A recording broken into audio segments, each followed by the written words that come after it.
I caught my daughter cheating, and now she wants me to beg her husband to stay. I, 52F, have a daughter, Emma, 28F, who has been married to her husband, Alex, 30M, for 5 years. They have one child together, a 3-year-old daughter, Lily. To say I was proud of my daughter's choice in a partner would be an understatement. Alex has always been an incredibly supportive and caring husband, and I've always considered him a son. Emma and Alex had their ups and downs, but nothing that would have prepared me for what I'm about to tell you. It all started about a month ago when Emma's sister-in-law, Ari, 32F, came to me with a suspicion. Ari thought that Emma was having an affair with a family friend named James, 35M. At first, I brushed it off. I know how easily rumors can spiral out of control, and I wanted to believe the best of my daughter. But then Ari showed me some things that made me uncomfortable. She had been keeping an eye on the situation and believed something was off. I decided to confront Emma directly. I told her that Ari had mentioned it, and I asked if there was any truth to the accusation. She immediately denied it. She was adamant that it was a misunderstanding, a total false accusation. She begged me to believe her and assured me that she would never cheat on Alex. I believed her. She's my daughter, and no matter how crazy it sounded, I wanted to trust her. But I also felt compelled to warn her about how devastating an affair could be, not just to her marriage, but to our family's reputation. I also spoke to Alex privately. I told him that I didn't believe the accusations. We had a heart-to-heart, and he told me that he was willing to move forward and trust Emma, despite the rumors. He seemed genuinely hurt, but he wanted to give her the benefit of the doubt. I promised him that I would support him in whatever decision he made. I thought everything was going to be okay. Little did I know I was about to be blindsided. About 3 weeks later, I received a call from Alex. He told me to come over immediately.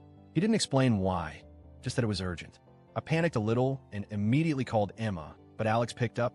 He reassured me that Emma was fine, but that he needed me to come over as soon as possible. When I got to their house, Alex was waiting for me. He led me into the living room and sat me down. I could see that he was visibly upset, but I had no idea what was going on. Then he did something that I will never forget. He took out his phone, opened WhatsApp, and showed me messages between Emma and James. My heart sank as I read the explicit messages that had been set to disappear after 24 hours.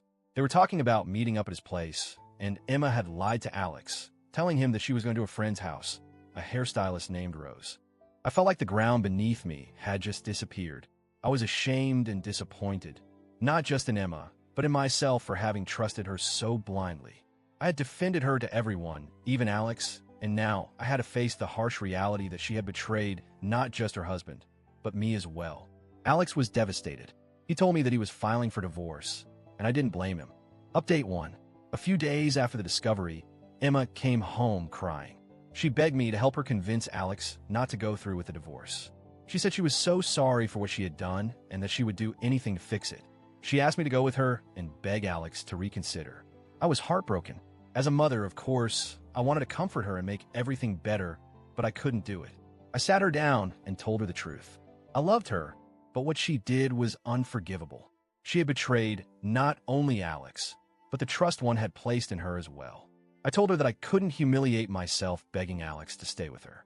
She had made her bed, and now she had a lie in it. I couldn't do it for her. I couldn't sacrifice my own dignity to save her from the consequences of her actions. Later that evening, Rose called me. She told me that I was being too harsh on Emma. She said that, even though Emma had made a mistake, I should still show her love and support as a mother. She claimed that my daughter needed me, now more than ever. I listened to Rose, but in my heart, I knew what I had to do. I couldn't be the one to fix everything for her, especially when she had broken so much trust. Update 2. It's been a week since my last conversation with Emma. She has been staying with a friend for now, but I'm worried about her. I know she's struggling with guilt and the fear of losing everything. She called me again today, begging me to help her fix things with Alex. She said she'd seek therapy, that she'd do anything to make things right.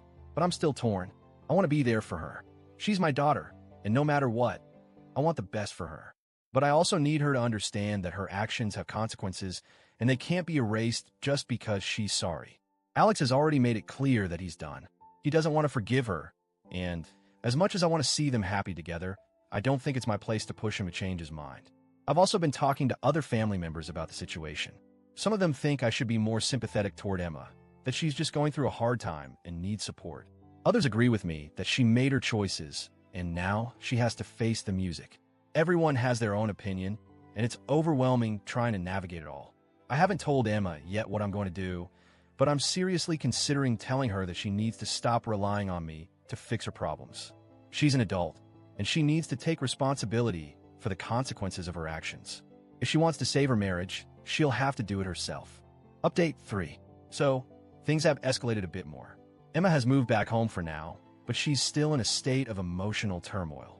I can see that she regrets what she did, but she still hasn't fully grasped the weight of her actions. She came to me once again, asking if I could help mediate a conversation between her and Alex.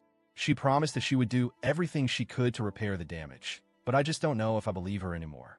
I spoke to Alex last night. He's still firm on his decision to file for divorce, and I don't blame him. He's hurt. He's betrayed. I just don't know how much longer I can keep this up. It's not just Emma who needs to heal, it's the entire family. I've had to sit down with other family members, including Alex's parents, and have difficult conversations about what happened. Everyone is heartbroken, but no one is offering a quick fix. I've made the decision that I won't intervene further. Emma is going to have to face the consequences of her actions on her own. I will always love her, but I can't support her in this.